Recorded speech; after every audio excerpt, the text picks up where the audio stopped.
My name is Geoffrey Hamden Smith. I'm a member of the team responsible for creating the global standard for temporary pipework and its accompanying training package. My purpose today is to present temporary pipework mismatches, specifically mismatches with hammer unions or Waco connections, Waco being the brand name for this type of connection. The pressurization of a mismatched hammer union was the direct cause of the Utagaru accident at the end of 2005. In 2006, Shell International Risework acted to create a global standard for temporary pipework. That is, pipework that's used for transporting fluids in operations such as fracking or well testing. The standard covers both the technical and functional requirements for the provision of and use of temporary pipework. The standard should form part of the contracts under which temporary pipework is provided to well services. The standard can be downloaded from the EP Library Catalogue. It is filed as EP 2006-5393. The issues dealt with in this video are described in Appendix 1 of the Temporary Pipework Standard.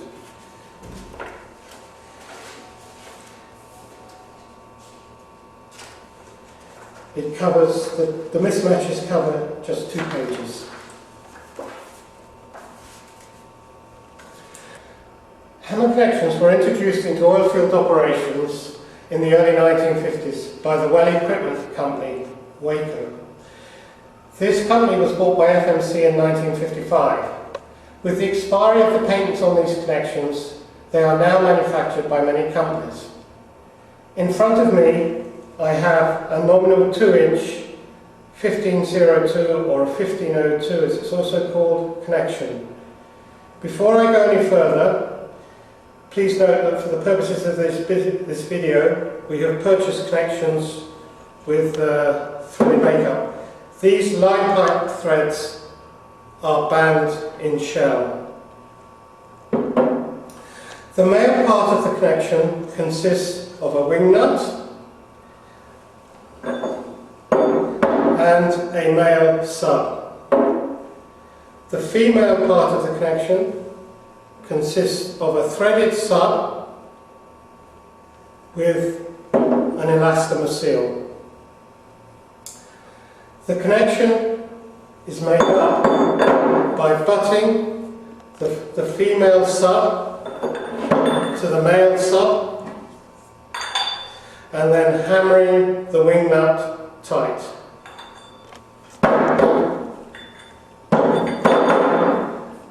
Hammer unions are identified by their nominal size and figure number, which refers to the Waco drawing number. The markings are very clear on the wing nut, but are less clearly marked on the female sub. On this wing nut, the marking is shown as 2-inch Fig 1502 or 1502.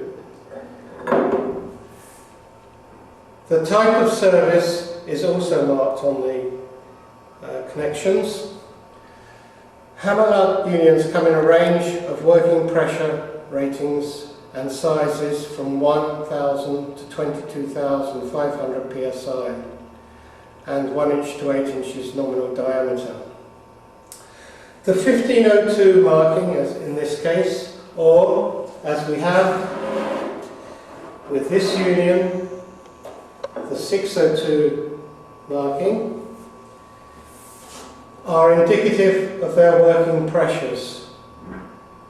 But there are issues with this, as we will see later when we have to use the same figure number union for sow service. Although this video is directed towards identifying the mismatch of different male and female unions that will make up tight with improper thread engagement, it is not the only dangerous mismatching that can occur. There are 4 categories used to identify the types of potential mismatches. These are shown on the poster here, which will be included in a reduced format in the ABC Guide to Temporary Pipework. I will now point out these 4 categories of mismatch.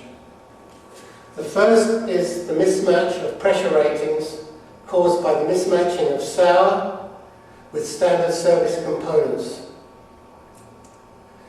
The sour service component and the standard service components are identical in size, but in the 1502 and the 2202 sizes, they have different pressure ratings.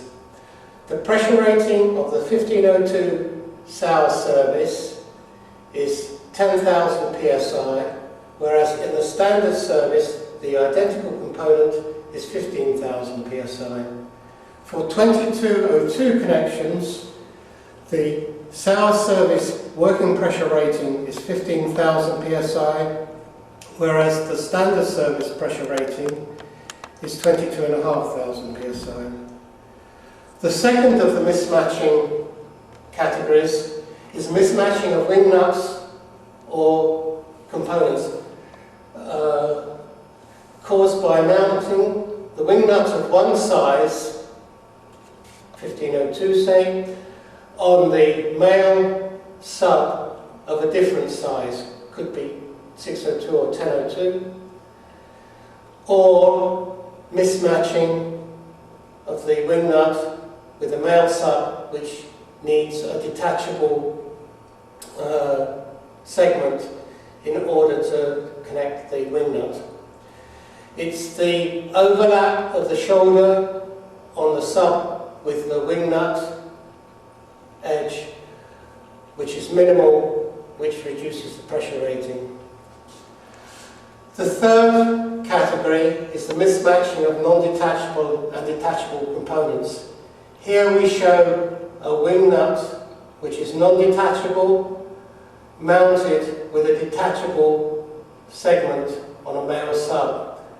And the lack or the reduction in pressure rating is caused by the lack of thread engagement. Here it's caused by the lack of overlap on the shoulder with the edge of the wing nut. The fourth category, which is the subject or major focus of this video, is the mismatching of the same size. Here we have a 2-inch 1502 male union, and here we have a female sub which is nominally 2-inch 1602, which will engage with the 1502. Now, the 1502 pressure rating is 15,000 psi. The 602 pressure rating is 6,000 psi. It's not the difference in pressure ratings which actually causes the accident. It's the difference in diameter of the female thread, which only has marginal engagement with the threads on the wing nuts. And we'll see this in detail later.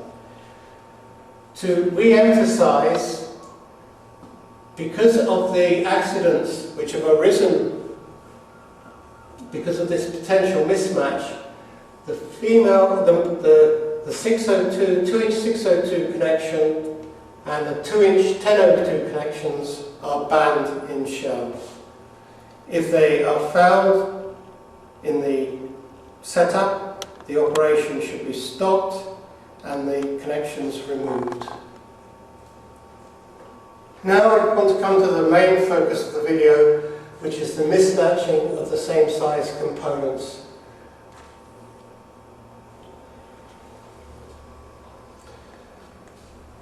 We have removed the metal components from the table and replaced them with identical models in plastic for the ease of handling. These models will be available with the training package. Here we have a replica of the 2-inch 1502 male connection, and this is the corresponding 2-inch 1502 or 1502 female connection. The makeup, as you would expect,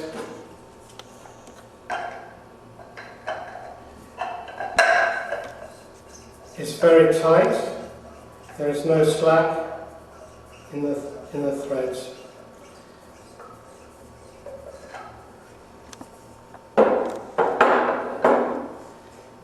This white plastic female sub is a replica of the 2-inch 602 female sub. If I take the 1502 connection, I can make up this connection, mismatch connection I should emphasize, so that it is tight and it will hold pressure. On the one side we have the 1502, 15,000 psi working pressure. On this side we have the 602, 6,000 psi working pressure. But it's actually the lack of engagement of the threads, which we'll see in a moment, which makes this connection dangerous.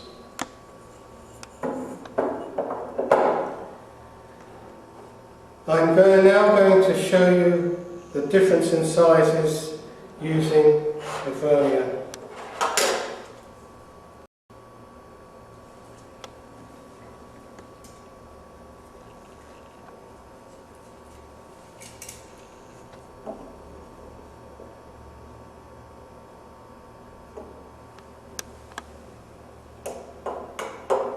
You see, there is a lot of loss of thread engagement, but there is still sufficient engagement to make up a pressure-tight connection.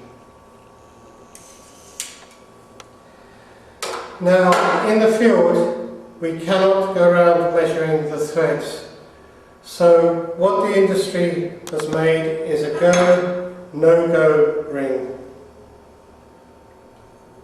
It's clearly identified where the no-go occurs and the go. The no-go will not go over the 1502 connection, female connection, but it will go over the 602.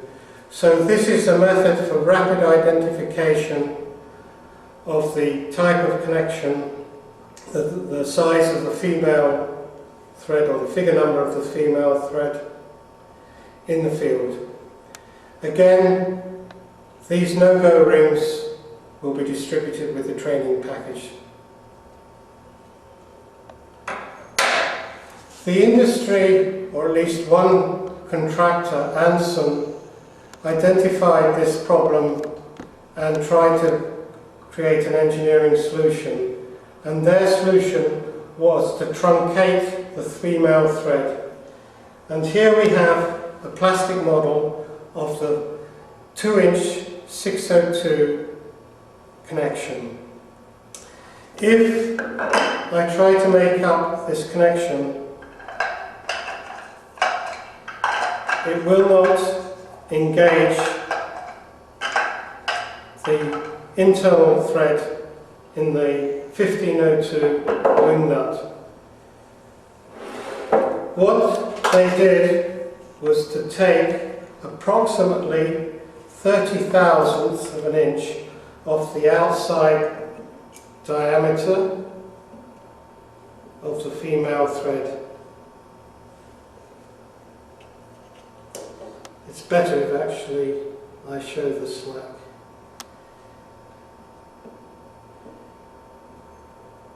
The reduction is minimal in the outside diameter, but it is sufficient to prevent the internal thread of the 1502 connection engaging with the female external thread of the 602 connection. The reduction in the diameter of this thread does not have an impact for the pressure rating of the 602 connection. But to re-emphasize, in order to be safe, Shell has banned the 602 connection entirely and the corresponding 2-inch 1002 connection. In conclusion, to prevent future tragedies from occurring, implement the temporary pipework standard contractually, train and coach well services personnel in the hazards of mismatched components, and supervise temporary pipework operations diligently. Thank you for your attention to this video.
Hey there. Subscribe to my channel. And also press this bell icon, so you never miss any new updates, cause whenever we upload new video you will get a notification on your phone.